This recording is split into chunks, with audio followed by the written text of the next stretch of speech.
Et salut à tous, c'est Jody Délireux de la Crypte. Aujourd'hui on se retrouve dans une nouvelle vidéo qui n'est autre qu'un book-haul. J'ai pas mal de choses à vous présenter, mais vous allez voir, j'ai été plutôt sage en ce moment. Je me sens plutôt sage, écoutez, en ce moment.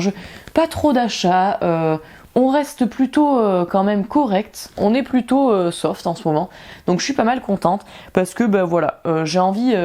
J'avoue que j'ai envie pas mal de continuer ma lecture en fait des livres que j'ai dans ma bibliothèque en ce moment, et qui plus est, je suis pas trop tentée, donc ça va. J'ai pas trop de titres qui me hype où je me dis genre ouais vraiment il me les faut et tout. Donc du coup ça va, je suis plutôt sage en ce moment sur les achats, mais j'ai pas mal de trucs à vous présenter tout de même. Donc on va commencer de ce pas. Le premier livre que j'avais à vous présenter, je vous l'avais dit, c'est Les Testaments de Margaret Atwood.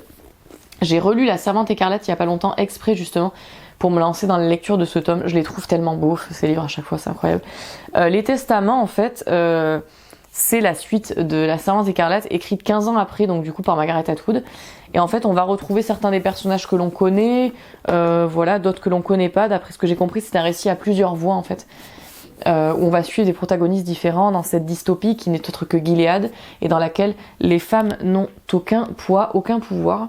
C'est une saga que j'aime beaucoup. Si vous avez la flemme de les lire, vous avez la série qui est extrêmement bien, que vous pouvez retrouver sur Amazon Prime, me semble-t-il, qui est vraiment, vraiment chouette. Donc je vous la conseille. Mais moi j'avais très très envie de lire la suite et ça sera l'occasion.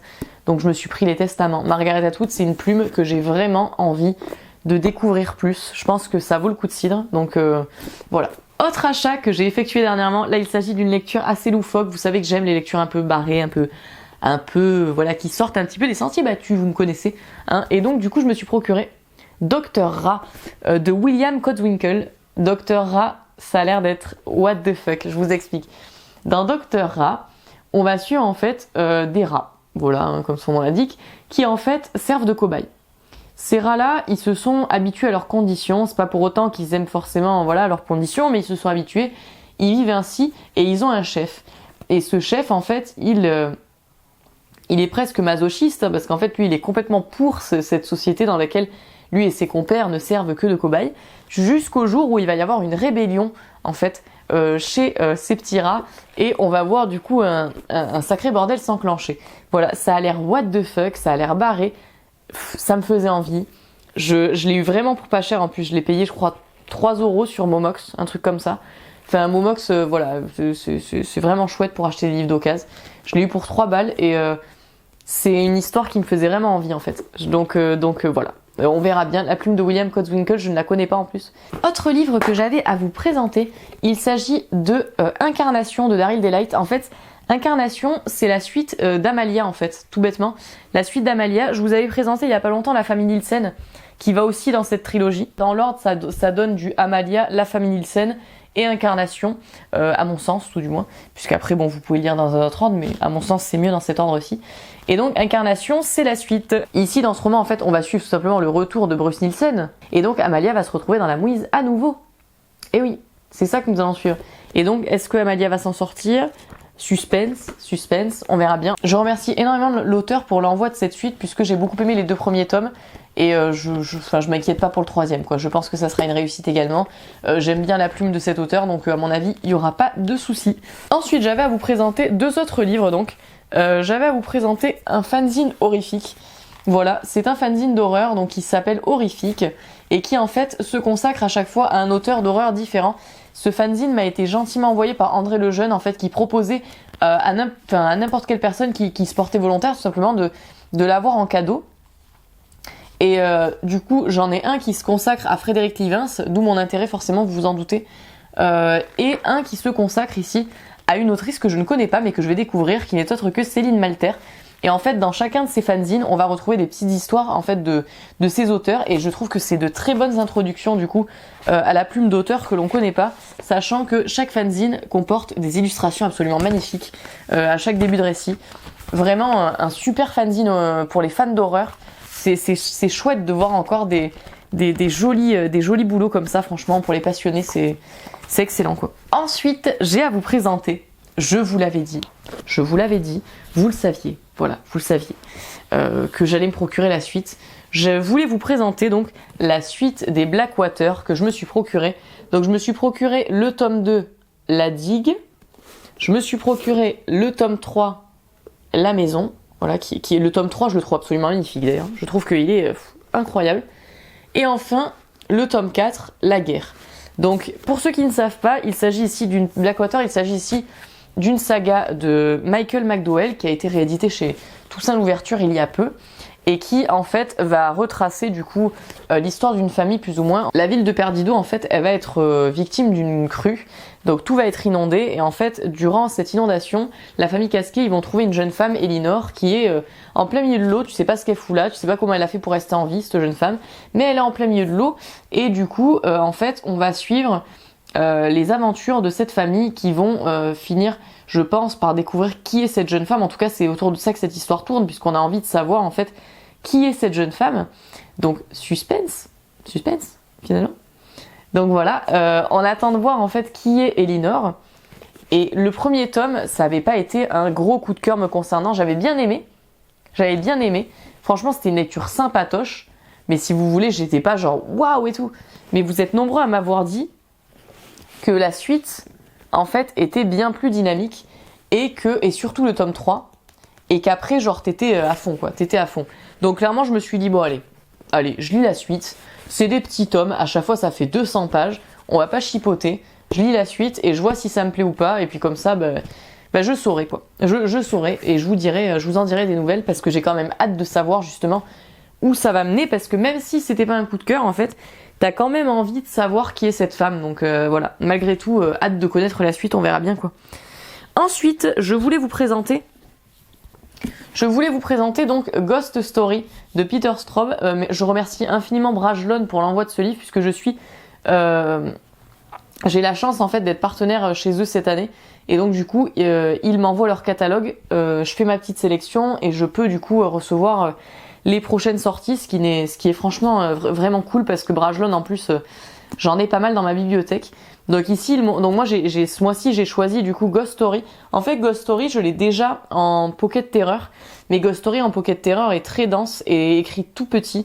Donc du coup je me suis dit pourquoi pas le reprendre dans cette réédition Brajlon. Ghost Story en fait, on va parler d'une ville, de la petite ville de Millburn, et 4 vieux amis vont passer leur soirée à se raconter de terrifiantes histoires de fantômes. Mais depuis la disparition de l'un des membres de leur club, dans de fort étranges circonstances, aucun d'eux n'échappe aux terribles visions qui hantent leur nuit. Entre créatures mythiques et esprits vengeurs, tout droit sortis de leur récit d'horreur, envoûtés par la même femme aux 1000 visages, ils découvrent bientôt que la pire des monstruosités est en réalité issue de leur propre passé. Donc je pense à un groupe qui va se faire hanter par une créature très étrange et qui va essayer de survivre. Ça donne très très envie et voilà, je pourrais le lire dans cette superbe édition.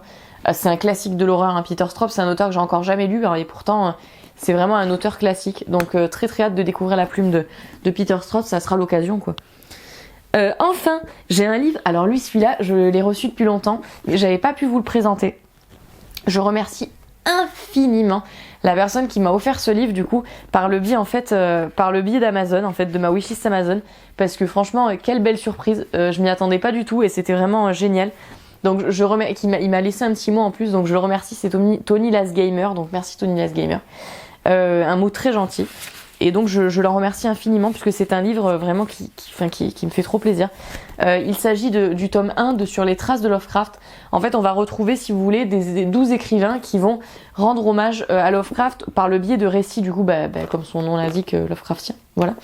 Et en fait je ne m'attendais pas à ce qu'il soit aussi beau en fait. Vraiment il y a des illustrations en fait à chaque début de récit. C'est magnifique. Celui-là, je vais déjà le commencer en fait, tellement il me hypait ce livre, donc j'ai vraiment hâte de vous en dire des nouvelles. J'espère que ça sera vraiment de chouettes histoires qualitatives quoi. Mais magnifique ce livre. Et j'aime beaucoup les histoires Lovecraftiennes, donc j'espère que je serai pas déçue. Je vous en dirai plus bientôt. Ensuite, je me suis procuré un magnifique vestige les gars. Franchement, là je pense que vous y attendez pas. Ici on est dans un petit trésor. Donc il s'agit de la famille Adams, de Chas Adams ou Charles Adams. Et là c'est un vestige absolument magnifique. Je vous explique. La famille Adams à la base c'est inspiré d'une série de dessins des années 30. Donc par ce fameux Chas Adams ou Charles Adams.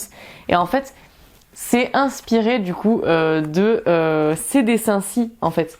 Tous les films, les dessins animés, etc. c'est inspiré de ces dessins-ci. Et contrairement à ceux qui pourraient le penser, parce qu'il y a eu un nouveau dessin animé il y a peu qui a adapté la famille Addams, et contrairement à ceux qui pourraient penser que le père n'était pas ressemblant, en fait le père dans les véritables dessins de la famille Addams est bien plus ressemblant au dessin animé, et c'est vraiment trop bien. En fait, c'est des petits dessins en fait, hein, qui avec des petites phrases en dessous en fait qui les légendent et qui à chaque fois vont nous faire rire, nous faire sourire avec cette famille lugubre absolument macabre qu'est la famille Addams. Moi, j'adore la famille Addams. Je suis une énorme fan de la famille Addams. Donc pour moi, c'était un obligatoire, on va dire, à avoir dans sa bibliothèque. Aussi, j'avais à vous présenter Sorroland de River Salomon. Sorroland, il s'agit d'un roman du coup, donc ça c'est un emprunt en l'occurrence. Donc c'est un roman dystopique là qui a l'air aussi extraordinaire. On va suivre l'histoire de Verne. Verne en fait elle est enceinte et elle décide de s'échapper de la secte où elle a été élevée. Et en fait elle va s'échapper dans les bois, donc dans la forêt, elle va donner naissance à des jumeaux. Et dans la forêt elle va se rendre compte qu'elle est en danger. Mais en même temps elle va se rendre compte qu'elle est comme en train de se métamorphoser en fait. Et elle va en découvrir plus sur l'histoire de sa secte et sur l'histoire sombre qui se cache derrière sa secte. Et ça a l'air juste top. Je trouve la couverture magnifique. J'ai très très hâte de lire en fait ce récit d'horreur dystopique qui a l'air top. Là encore, un récit qui traite du sujet des sectes. Je pense que ça va me plaire, vous me connaissez. Vraiment, ça a l'air génial. Et River Salomon, en plus, c'est une plume que j'avais vraiment hâte de lire parce que j'aimais bien, enfin pas mal de ces récits me hypaient. Et quand j'ai vu cette nouvelle sortie, du coup c'est l'occasion pour moi de découvrir un peu sa plume quoi. Ensuite, donc vous ne serez pas surpris du tout par le prochain livre que je vais vous présenter. Il s'agit du tome 2 de Frère Wolf, le fléau du tulpan, ce fameux spin-off de l'épouvanteur. Voilà, puisque après le tome 16, je pensais que l'épouvanteur ça serait fini, j'étais un peu triste. Et non, ils ont sorti un spin-off, Frère Wolf, avec ses couvertures toujours aussi incroyables, hein, bien sûr, toujours aussi magnifiques, toujours derrière le « attention, histoire à ne pas lire la nuit ».